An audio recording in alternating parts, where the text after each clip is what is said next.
ஐயா சிவாய நம்ம திருச்சி சொல்லுங்க. ஐயா சிவாய நமகையா. தமிழ் கடவுள் முருகனாகிய ஆ, திருப்பரங்குன்றத்துல ஜோதி ஏத்துறதுக்கு நிறைய தடங்கள்லாம் வருது. சரி தடங்கள் ஏற்படுத்தக்கூடியவங்க திராவிடக்காரர்கள், தமிழர்கள் அல்ல. சரி அதுல பாத்தீங்கன்னா இந்த கனிமொழின்னு ஒரு அம்மா இருக்குது, சரி பயங்கரமான புத்திசாலி. சரி நில அளவை கல்லாம் அங்க இருக்கிறது சரி கண்டுபிடிச்சிட்டாங்க. சரி எத்தனை ஏக்கர் நிலம் இருக்குன்னு நமக்கு தெரியல, மலை மேல. சரி நில அளவை கல்லாமா எங்க போய் அளக்குறது உட்காந்து? சரி அந்த பாஞ்சாலிக்கு பதிவு சொல்லுங்கய்யா, கேட்போம். ஐயா ஒண்ணு புரிஞ்சுக்கோங்க. அது நில அளவக்கல்லா இருக்கட்டும் இல்ல சலவக்கல்லா இருக்கட்டும், இந்த உலகமே பரபிரமம். எங்க அப்பன் தான் இந்த உலகமே. மண்ணென்றும் காற்றென்றும் நீரென்றும் நெருப்பென்றும் மனம் அறிவு அகங்காரம் என எட்டாக பிரிந்தது என்னுடைய இயற்கைங்க.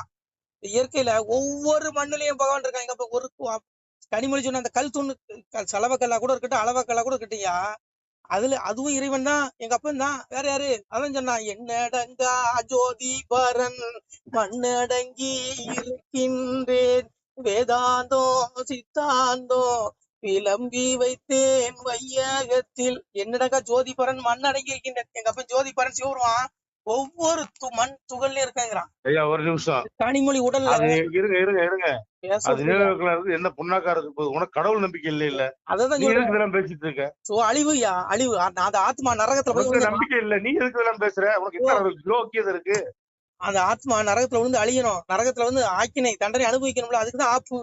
சாமி அதான் சொன்னா, உண்ணாவில் நான் இருந்து நடு தீர்ப்பு செய்கிறேங்க. இந்த நாவு ஞானத்தை எல்லாத்துக்கும் கொடுத்து பாருங்க. ஞானம் எல்லாரும் அடைய முடியாதுயா. கனிமொழிக்கு எப்படியா ஞானத்தை கொடுப்பான்? நரகத்துக்கு போற கூட்டத்துக்கு எப்படியா ஞானத்தை கொடுப்பான்? வழியை கொடுப்பேன். அவர் நரகத்துக்கு தான் வழியை காட்டுறாங்கிறேன். சாமி அதான் சொல்றான். இந்து பாருங்க, எம்பெருமானே சொல்றான், இந்த மொழியை தூசணிந்த இடும்பொருபடும் பாடதனை கேளு, கந்த உலகு களிப்பிடித்து காலுருகி கண்ணுணண்டு குந்த குடலும் பிறம்புற கொப்புள் சிலந்தி உண்டாகி எந்த இடமும் அலைந்தலைவார் என்னான இது தப்பாதேங்க. சனாதன தர்மத்தை எவன் பழிக்கிறான இழிக்கிறான அவன் எல்லாத்துக்கும் என்ன தண்டனை? இதுக்கு விளக்கம் கொடுத்தா ஒரு மணி நேரம் புரிஞ்சுக்கோங்க. சுவாமியே சொல்றான், மனுமொழி இதுவாம் என்று மதத்துடன் பேசுவோருக்கு இனிதல்ல வீந்தான் என்று இயம்பிய பயனர் தன்னை புனிதவள் துர்க்கை சென்று கொன்றவள் நரகம் பூத்தி கனிதுடன் துர்க்கை வாரி கடல் தீர்த்தமாடுவள். இந்த கனிமொழிய எமன் கூட்டிட்டு போக மாட்டான். இன்னும் புரிஞ்சுக்கோங்க, இந்த கனிமொழியை கூட்டிட்டு போற துர்க்கை தான் கூட்டிட்டு போகலாம், நேர நரகத்துக்கு கூட்டு போகலாம். நரகத்துக்குயா? ஓ என்ன புரியாம பேசுறீங்க? என்ன சொர்க்கத்துக்கா கூட்டு போறா? துர்க்கை பகவான் சொல்றான், சனாதன தர்மத்தை இழுத்து படுத்தி பேசக்கூடிய கும்பல்களுக்கு இதான் தண்டனைங்கிறான். அப்புறம் இந்த கனிமொழி மட்டும் இல்ல, இந்த கும்பலே எல்லாம் மொத்த கும்பல ஒட்டு மொத்தம் போயிடும் அந்த குடும்பமே. நான் சொல்லலையா, பகவான் சொல்றான், சாமியே சொல்றான். அதனால இது என்னமோ நினைச்சிட்டு இருக்கானுங்க இவனுக்கு. என்னமோ இந்து கடவுளை பழிச்சா நமக்கு எல்லாரும் ஓட்டு போடும், இதனால இந்த அரச பதவி அனுபவிக்கலாங்கிற அப்படியெல்லாம் இல்லையா. அவங்களுடைய பூர்வ ஜென்ம கர்மா முடிகிற வரைக்கும் அவங்களுக்கு பதவியை கொடுப்பான். முடியுது, இனி முடியுது, இனி சங்காரம், இனி சாமி. அதான் சொல்றேன்ல, இவனுக்கு அழிவு நெருங்கிட்டு, அதனால ஆணவத்துல ஆடுறான், ஆடிட்டு போறான். எல்லாம் பகவான் பாத்துக்குவான். மக்கள்கிட்ட பேசினாலும் புரிஞ்சுக்கிடுங்க. இங்க யாரையும் பழிச்சு பேசாதீங்க. நீங்க பழிச்சு அவங்க அந்த யாரு கருமை நீங்க வாங்கிக்காதீங்க. அவன் கர்மம் அவன் கூட வருது. இங்க பாரு, செவுத்துல இருக்க பந்து மாதிரிதான். நீங்க என்னமா நினைச்சிட்டு இருக்கீங்க? நீ மனசுல ஒரு பெண்ணை தப்பா நினைச்சா கூட அதற்கு உண்டான தண்டனையை அனுபவிச்சானு எங்க அப்பா சிவபெருமான் சொல்றான். என்ன சொல்றான்? காயக்காரன் மாய சித்தம் நான் உங்கள் கண்காணா பெருவெளியோன், அவரவர்கள் செய்யும் குற்றம் உங்கள் ஆண்டி நான் அறிவேனடா. காயக்காரன் மாய சித்தம் நான் கண்காண பெருவெளியின், பிள்ளைகளே, நான் புலன்களுக்கு புலப்படாத பரம்பொருள். படுபாவிகளே, நீங்கள் மனதில் தவறாக எண்ணக்கூடிய அந்த பாவத்துக்கு கூட நான் தண்டனை கொடுப்பேங்கிறான். அப்ப இந்த கோபாலபுர குடும்பம் இவனுக்கு எத்தனை கடவுளை திட்டுறான், விடுவானா சொல்லுங்க? எவ்வளவு மக்களுடைய மனதை ரணப்படுத்துறான், விடுவானா? எவ்வளவு கொள்ளையடிச்சிருக்கிற, இருங்க, எவ்வளவு கொள்ளையடிச்சிருக்க, விடுவானா? விடமாட்டான். மொத்தமா ஒரு நாள் தீர்ப்பு வைக்குமா ஆத்மாவை கொண்டு போய். அன்னைக்கு உன்னுடைய படை பலங்கள் வருமா? உன்னுடைய Z+ வருமா? உன்னுடைய Y+ வருமா? இல்ல உன் பொண்டாட்டி வருமா? இல்ல பிள்ளைகள் வருமா? சொல்லு சொல்லு. உங்களுக்கு சேர்த்து எனக்கு சேர்த்து தான். நம்மளும் தப்பு போனா தண்டனை உண்டு. இது கோபாலபுர குடும்பத்துக்கு மட்டும் கிடையாது, கனிமொழிக்கு கிடையாது, எனக்கு உண்டு. கேட்கிற மக்கள் யார் தவறு செய்தாலும் தண்டனை உண்டுங்கிறான். மொத்தம் எமன் சுருட்டி கட்டி தூக்கிட்டு போகும்போது பாசகரை கொண்டது காலை எமன் தூதம் 3 பேரும் மாமரளி மூவருந்தன் சொல் கேளாவிட்டால் காமனை ஈசன் கண்ணால் எரித்தது போல் என் கண்ணால் உங்கள் மூவரை எரிப்பணி கட்டி எமனையும் காலனையும் கட்டி காலன் தூதனையும் கட்டி கொண்டு போன அந்த ராவணனுக்கே நிலைமை என்னாச்சு? எமனையே கட்டி தூக்கிட்டு போயிட்டான். யார்? ராவணன். அவனையே அவனுக்கே ஆப்பு வச்சான் பகவான். அப்போ இதெல்லாம் மலஞ்சலம் கழிக்கிற கும்பலு. பேண்டிட்டு மோண்டிட்டு திரிகிற கும்பலுக்கு இவன் என்னத்தை கிழிக்க முடியுங்கிற? எத்தனை நாள் வாழ்ந்துருவான்? அவனுக்கு நாள் கொடுத்துருக்கான். காலத்தை கணக்கிடுவதில் நான் காலன், தண்டித்து அடக்குவதில் நான் எமன்கிறான். கனிமொழிக்கு ஒரு நாள் இருக்கு, எனக்கு ஒரு நாள் இருக்கு, உங்களுக்கு ஒரு நாள் இருக்கு. அந்த நாள்ல நம்மளே விருப்பப்பட்டாலும் அந்த பூமியில இருக்க முடியாது. எமன் கட்டி தூக்கிட்டு போயிருவான் பாசக்கீரை கொண்டு வந்து. எங்க அப்பன் மௌனுலா உங்களுக்கு நரகாக்கினை எப்படி இருக்கு சொல்ற பாருங்க. வையகத்தில் இவங்களுக்கு தண்டனையும் சாமி சொல்றான் ஐயா. சொல்றான் பாருங்க. வையகத்தில் பொய்களவு மாது சூது பிறன் மோகம் செய்யாத தீவினைகள் செய்த பேர்கள் உண்டு மானால் அகில கிடங்கில் வாழுகின்ற ஆளி புழுக்கு இறையாவீர். முன்கணக்கும் பின்கணக்கும் முதல் கணக்கும் நான் கொடுத்து கணக்கை எறிந்து விட்டேன். கனகையிடம் துரத்தி விட்டேன். வாழும் பள்ளி மேல வாசல் ஒன்றை அடைத்து விட்டேன். வட்டம் தனை அறுத்து அவர்களை பாரச்சீரை வைத்திடுவேன். இன்னைக்கு முருகனை திட்டியே எங்க அப்பன் விடுவானா? உன்ன உன் ஆத்மாவை கொண்டு போய் பாரச்சிறை நரகத்துல வைப்பேங்கிறான். நீ அங்கிருந்து மீண்டு வரவே முடியாது. அது மட்டும் இல்ல, ரஜசி பிள்ளைங்க கத்வா கர்ப்பசி ஜாயதே ததா பிள்ளைங்க தமசி மூலியம் ஜாயதேங்கிற அந்த கோபாலபுர கும்பலுக்கு என்ன கொடுப்பானா சாமி? சொல்றான் பாரு. இவனுக்கு என்ன தண்டனையா? முற்பொருள் இஞ்சி புண்ணியத்துக்கு உனக்கு 4.5 பவிசு பதவி கொடுத்துட்டேன்.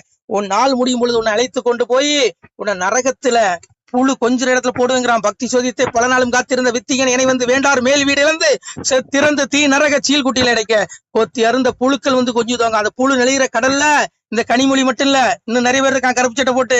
இவன் அத்தனை பயிலையும் தூக்கி போடுவேங்கிறான். பகவான் சொல்றான். ஐயா நான் சொல்லல, நான் பொறுப்பில்லை. எங்க அப்பன் சொல்றான். கண்ணுக்கு புல போடுவானா? புலப்பட மாட்டான். இந்த ஆத்மா கண்ணுக்கு புலப்படுமா? புலப்படாது. தோண்டு போயிருவான் கட்டி.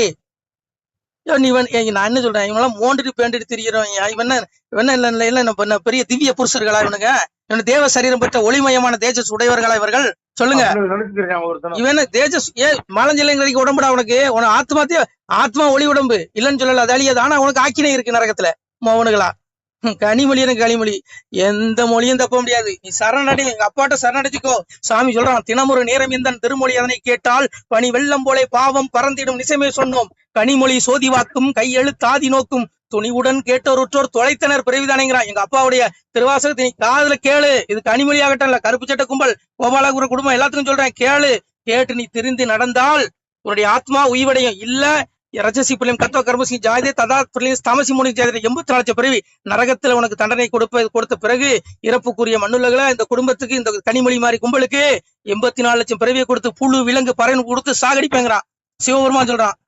திருந்தனங்க இந்த கும்பல்.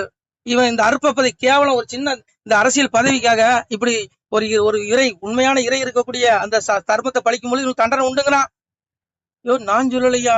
சனாதன தர்மம் சும்மா சனாதன நிலையானது. சும்மா இவன் என்னமோ நினைச்சிட்டு இருக்கான். ஏதோ பைத்தியக்காரன் முழம்புற நினைக்க கூடாது. இவன் திவ்ய புருஷர் கிடையாது. அப்படி ஆத்மாவை காப்பாத்திக்கோ, அவ்வளவுதான் நான் சொல்லுவேன். இல்ல நீ இந்த பிறவியை நீ இதே மனித ஜென்மம் எடுக்கிறதுக்கு நீ 84 லட்சம் பிறவி நீ போயிட்டு வரணும். நீ எழுதி வச்சுக்கோ. நடக்கும் இது. நான் சொல்லல, எங்க அப்பா சொல்றான். அதான் சொன்னான் சாமி. என்ன சொல்றான்? இறப்ப வடிவாய் இருந்து கலிதனையும் பர பிரம்மமாய் நின்று பக்தி சோதித்தே நாம் எங்கும் இருந்து எரிப்போம் கலிதனையும் சங்கில் இருந்து தான் வளர்ப்பேன் அன்புரை. என் பிள்ளைகள் நல்லவர்கள் சாதுக்கள் பூமியில கொஞ்சம் பேர் இருக்கான். என் பிள்ளைகளை மோட்சத்துக்கு கொண்டு போவேன். கொள்ளாத இந்த பெருந்துயர்ந்த இந்த அரசியல் இந்த ஊழல் இந்த கும்பல்களை மொத்த பயில நரகத்துல கொண்டு போய் ஆக்கினை தண்டனை கொடுப்பேங்கிற நடு கேட்பேங்கிற சாமி சொல்றான். அதனால சாதுக்கள் கவலைப்பட வேண்டிய இல்லைங்க. நீ எந்த கல்லா எடுத்துட்டு போடிய அந்த உலகத்துல அவன் தான். அவன் இல்லாம அந்த உலகத்துல ஒண்ணுமே இல்ல. சாணி கூட அவன் தான். போதுமா?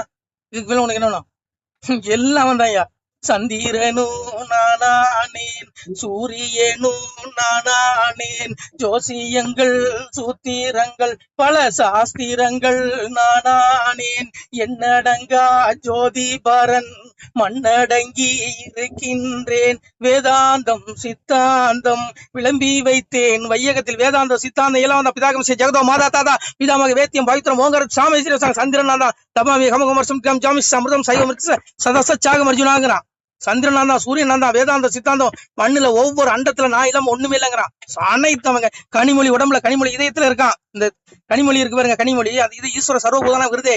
அந்த ஜீவன்ல நான் இருக்கேன், அந்த இதயத்துல நான் இருக்கேங்க. கனிமொழி வயிற்றுல அக்னி வடியில என்ன சொல்றான்? தப்பா அக்னி வடியில இருந்து அந்த உணவுகளை நான் தான் ஜீரணிக்கிறேங்கிறான். கனிமொழி உடம்புல இல்ல எல்லா ஜீவராசிகளும் அகம் வைஸ்வனர பூத்வா பிராணி நாம் தேகமஸ்திதா பிராண பானசம்தா பசாமின்னு சதுர்விதங்கிறான். இந்த பூமியில எத்தனை ஜீவராசிகள் இருக்கிறதோ, மனுஷன்ல இருந்து ஆடு மாடு கோழி பண்ணி ஜீவராசிகள் எந்த ஜீவராசிகள் எந்த உணவை உட்கொண்டாலும் அதை நான் தான் ஜீரணிக்கிறேன். உண்ணும் உணவு உந்தப்படுவதும் உறிஞ்சப்படுவதும் அனைத்தும் நானே செய்கிறேன். உட்சுவாசமும் வெளிச்சுவாசம் என உயிர் மூச்சும் நானே. காலத்தை கணக்கிடுவதில் நான் காலன், தண்டித்து அடக்குவதில் நான் எமன்கிறான் எங்க அப்பன். முட்டாள், உனக்கு அறிவு இருக்கான்னு கேக்குறேன். இந்த கனிமொழி உடம்புல யாரு உட்சுவாசம் எங்க அப்பன் சிவன்.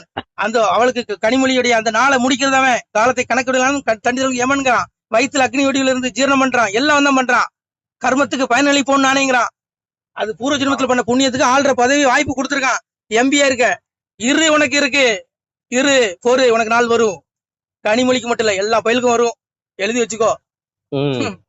சும்மா இல்லைங்க, இது உனக்கு என்னமோ நினைச்சிட்டு இருக்கான். அட பாவிகளா, அன்னைக்கு ராவணன் நவகிரகங்கள் அத்தனை பேரையும் அடிமைப்படுத்தினான். அன்னைக்கு வாயு பகவானை பிடிச்சிட்டு வரான். பஞ்சபூதங்கள் அடிமைப்படுத்தினான். வாயு பகவானை பிடிச்சிட்டு வந்து என்ன சொல்றான், வர்ணன் அவன் வந்து மேடை தெளியா இருந்தால் வேகுமறை வேலு தின்னுட்டு வர்ணபகவானை பிடிச்சிருந்து வாயு பகவனுக்கு என்ன பண்ணுமா, வாயு பகவான அரண்மனை வாயில்களை கூட்டி பெருக்கிற வேலை கொடுத்துருக்கான். வாயு பகவானருக்கு வர்ணபகவானுக்கு முத்தம் தெளிக்கிற வேலையை கொடுத்துருக்கான்.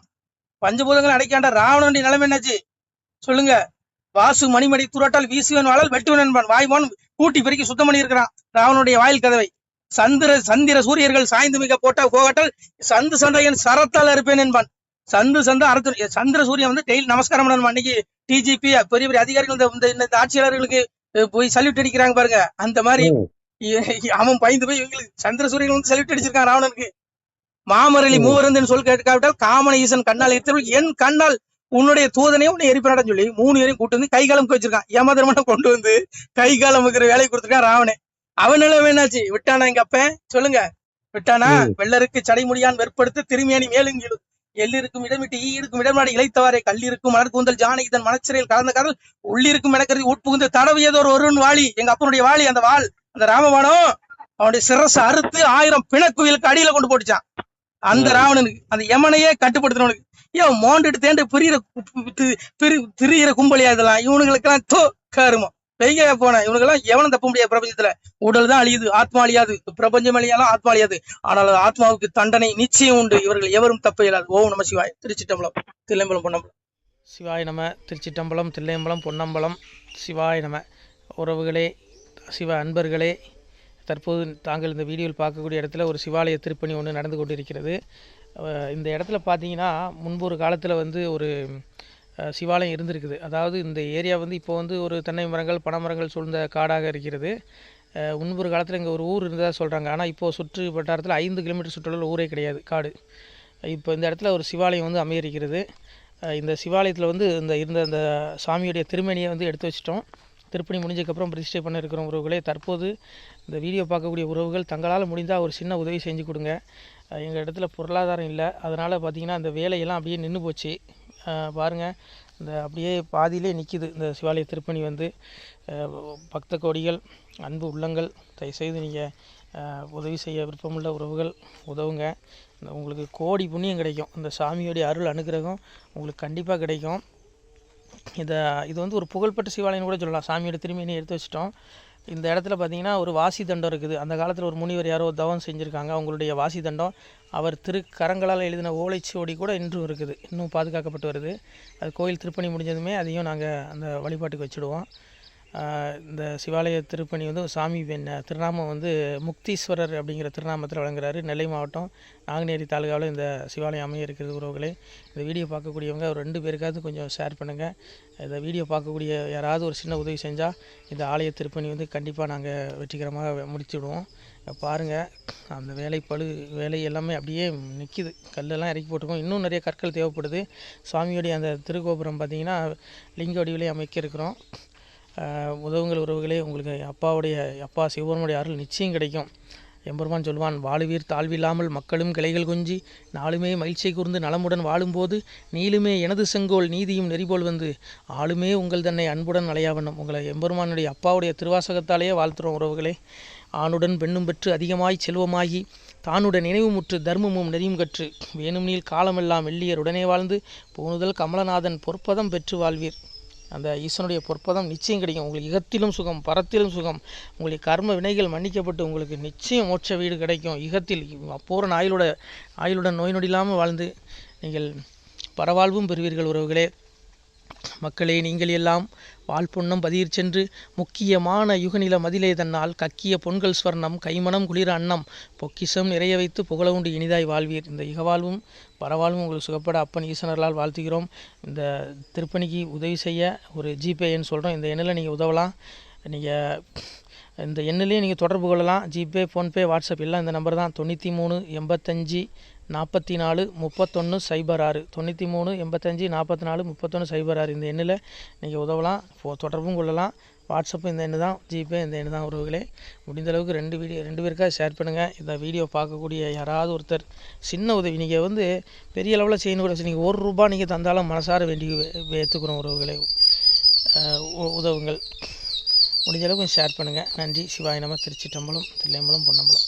உறவுகளே, நம்ம இந்த இடத்துல வாழ்ந்து மறைந்த ஒரு சித்த மகாபுருஷர் பயன்படுத்திய பல 100 ஆண்டுகளுக்கு முன்பு உள்ள வாசி தண்டம் ஒரு சித்த மகாபுருஷர் பயன்படுத்தியது.